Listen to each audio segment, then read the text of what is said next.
CCTV sebuah mal di Jakarta Timur merekam dua pemuda yang menjadi korban perampasan ponsel. Diduga dilakukan 4 pria pada Minggu malam 7 Mei. Di lokasi terpisah, petugas pemadam kebakaran mengevakuasi 11 orang dari 3 lift yang mengalami gangguan di sebuah gedung perkantoran di Tebet, Jakarta Selatan. Berikut informasi selengkapnya dalam Kilas Metropolitan.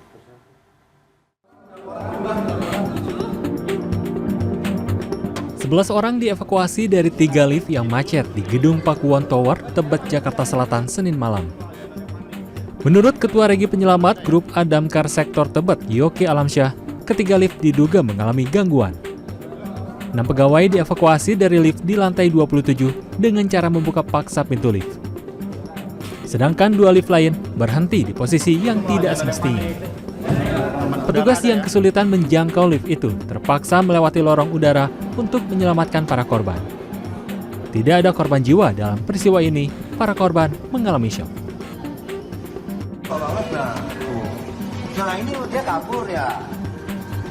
CCTV sebuah pusat belanja di kawasan Cipinang, Jakarta Timur merekam 2 remaja meminta pertolongan kepada seorang satpam setelah menjadi korban perampasan ponsel yang dilakukan sejumlah pria pada Minggu malam 7 Mei. Satpam sempat mengadang salah satu terduga pelaku yang mencoba menghampiri kedua korban.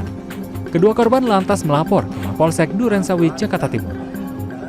Selasa siang, Kapolres Metro Jakarta Timur, Kombes Leonardus Simarmata mengklaim polisi sudah menyelidiki laporan korban dan memeriksa rekaman CCTV serta memeriksa sejumlah saksi termasuk Satpam Mall.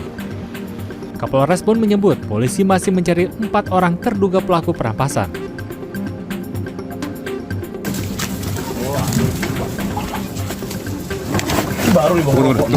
Penggerebekan Kampung Bahari di Tanjung Priuk, Jakarta Utara ini dilakukan anggota Satuan Narkoba Polres Metro Jakarta Utara pada Senin siang.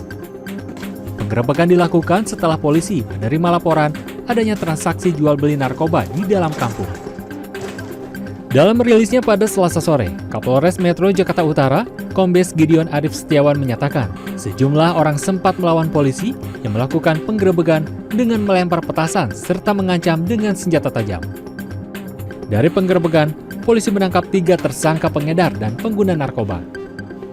Selain barang bukti sabu-sabu sebesar 25,32 gram, polisi pun menyita puluhan alat isap sabu-sabu dan senjata tajam.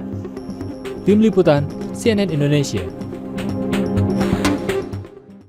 Material longsor meluber ke jalur Trans Sulawesi di Kulinjang, Kabupaten Nrekang, Sulawesi Selatan. Akibatnya, sejumlah kendaraan terjebak hingga mengakibatkan kemacetan. Sementara itu, warga desa Wajok Hilir, Kabupaten Mempawah, Kalimantan Barat, dikejutkan dengan munculnya semburan lumpur disertai gas dari dalam tanah. Berikut informasi selengkapnya.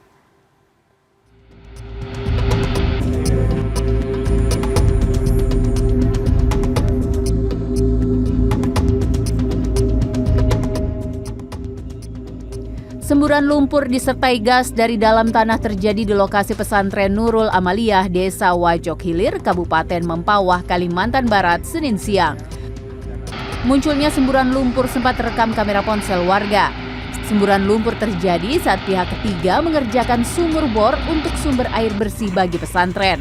Namun saat pengeboran mencapai kedalaman 40 meter, terjadi semburan lumpur disertai pasir dan batu kerikil. Tepat berada di belakang gedung laboratorium pesantren Nurul Amaliyah. Semburan yang berlangsung 1 jam dengan ketinggian semburan mencapai 5-6 meter ini menyebabkan gedung laboratorium mengalami kerusakan. Polisi memasang garis polisi guna kepentingan penyelidikan.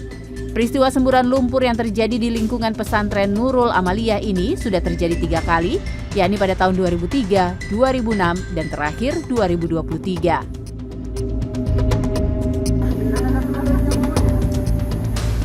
Terjangan longsor yang terjadi Selasa dini hari mengakibatkan material longsor meluber ke jalur Trans Sulawesi di Kulinjang, Kelurahan Tuara, Kabupaten Nrekang, Sulawesi Selatan.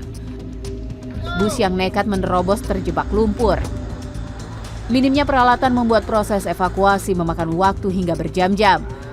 Akibatnya puluhan bus dan kendaraan lainnya terjebak macet hingga 9 jam di jalan sepanjang 5 km. Seorang warga yang sakit terpaksa dievakuasi dengan cara digotong lantaran ambulans yang ditumpangi terjebak di lumpur. Jalan penghubung antara Kabupaten Tanah Toraja dengan Kabupaten Nrekang terkena dampak longsor akibat tingginya intensitas hujan di wilayah Nrekang. Selasa siang, jalur yang terendam lumpur sudah bisa dilalui dengan sistem buka tutup. Tim Liputan CNN Indonesia.